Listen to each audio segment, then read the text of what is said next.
নমস্কার, সবাই কেমন আছো? তো আজকে শনিবার, আমরা যাচ্ছি সুন্দরবন। তো তোমরা সবাই কম বেশি অনেকেই জানো, অনেকেই জানো না যে আমরা সুন্দরবন যাব। আজকে শনিবার, আজকে আমরা সুন্দরবন যাচ্ছি। আর তোমরা ভিডিওটা দেখতে পাবে হয়তো সোমবার দিন, কারণ আমি এটা সোমবারের শিডিউলেই দেবো, কারণ এর মাঝে আর এখানে সময় হবে না। প্লাস এখানে একদম নেটওয়ার্ক থাকে না, 2G নেটওয়ার্ক ধরতেও অনেক সমস্যা। তো এই যে আমরা চলে যাচ্ছি এখন সোনাখালি যাবো আগে, তারপরে ওখান থেকে বাসন্তী, তারপরে গদখালি। তো রাস্তার পরিবেশ সত্যি খুব সুন্দর, এক কথায় মানে বলে প্রকাশ করা যাবে না। শুধু সবুজ আর সবুজ। আর রাস্তাঘাট খুব কিছুদিন আগে এখানে রাস্তাঘাট খুব সুন্দর করে নতুন হয়েছে। তো তোমরা দেখতে থাকো আমার সাথে পুরো ভিডিওটা। আমি তো খুব এনজয় করেছি। আর যদি একদিন বা দুদিনের জন্য ট্যুরে যাওয়ার হয়, বাইকে যাওয়ার জন্য, তো এটা হচ্ছে ক্যানিং ব্রিজ। আর এই দেখো, এই যে নদীর মাঝখানে কিন্তু একটা দ্বীপ তৈরি হয়েছে নতুন। যদি তোমরা দেখতে পাও তাহলে অবশ্যই জানিও, কারণ আমাদের গাড়ি তো রানিং রয়েছে। তো আমি তার মধ্যেই চেষ্টা করেছি ভিডিওটা করার। ওই যে দেখো দূরে দেখতে পাচ্ছ নতুন দ্বীপ তৈরি হয়েছে, ওখানে প্রচুর গাছপালা তৈরি হয়েছে। বর্ষাকালের সময় কিন্তু ওটা দেখা যায় না, বর্ষাকালটা চলে গেলে আবার এই দ্বীপটা দেখা যায়। এই যে দেখো, পুরো জায়গাগুলো সত্যি খুব সুন্দর। এই যে দ্বীপটার কথা বলছিলাম, তোমরা দেখতে থাকো আমার সাথে। অবশ্যই এখানে দেখতে পাবে একটা সুন্দর দ্বীপ।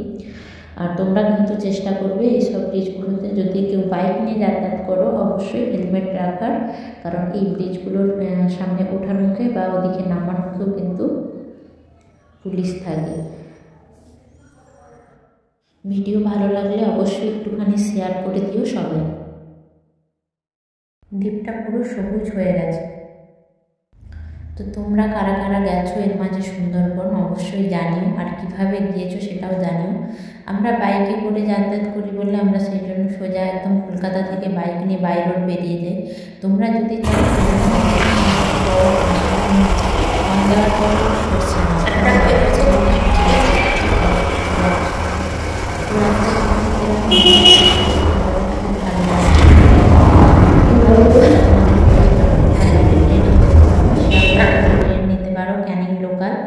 ক্যানিংয়ে গিয়ে থামবে, ওখান থেকে তুমি বাস পেয়ে যাবে, ডাইরেক্ট গদখালি যাওয়ার বাস পেয়ে যাবে।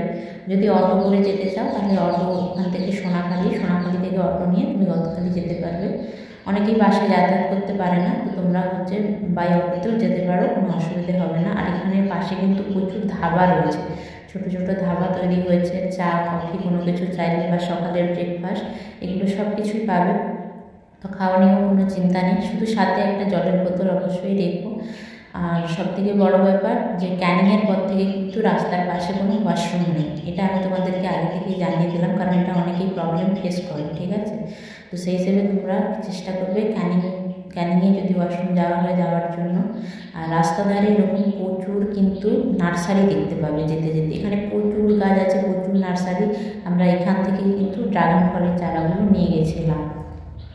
আর এই যে দেখছো রাস্তা মানে খুব সুন্দর, খুব সুন্দর পুরো রাস্তাটাই, কোনো অসুবিধে হবে না। যদি তোমরা কলকাতা থেকে 4 চাকা করেও যাও তাহলেও কিন্তু তোমরা 4 চাকা করে চলে যেতে পারবে।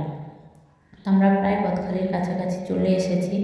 তো রাস্তাতে যাওয়ার পথে দেখো এইরকম একটা সুন্দর দৃশ্য নজরে এলো, ধান পুরো পেকে হলুদ হয়ে গেছে। তারপরে এই যে জল পার হয়ে দেখো একটা পাখি কি সুন্দরভাবে যাচ্ছে, ও নদী পার করছে। তো এই জিনিসগুলো দেখলে এত সুন্দর লাগে। প্রকৃতি আমাদের কাছে সবসময় সুন্দর এবং রহস্যময়। আমরা যত প্রকৃতিকে ভালোবাসবো। আর এই যে দেখতে পাচ্ছ, এটা হচ্ছে আমাদের বাড়ি যাওয়ার রাস্তা। আমরা বাড়ির প্রায় কাছাকাছি চলে এসেছি। তো তোমাদের ভিডিওটা কেমন লাগলো অবশ্যই জানিও।